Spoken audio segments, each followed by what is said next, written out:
Kim Chu at Paulo laging magkasama at magkasabay mag-gym. Tunghayan.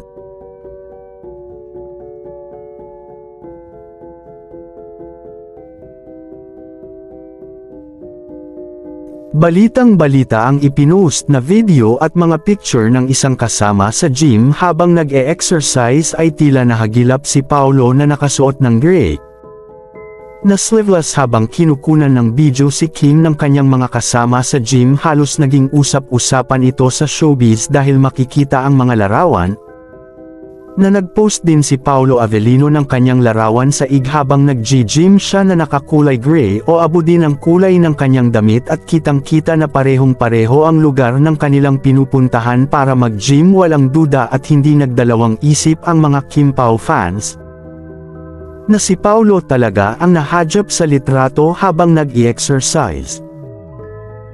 Mapapansin rin ang pagkakasabay ng dalawang sa pag-story sa Instagram habang nag-exercise kada umaga na tila ba hindi naman sinasadya ang pagkakasabay ng dalawang ito.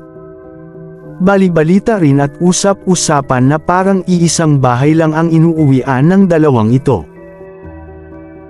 At kamakailan lang ay umamin naman at nadula si Paulo Avellino habang ini-interview ni Luis Manzano sa Luis Listen na nasambit nito na lagi daw silang magkasabay ni Kim nag-gym. Magkasabay daw sila laging nag-motor papunta dito sa pinupuntahan nila.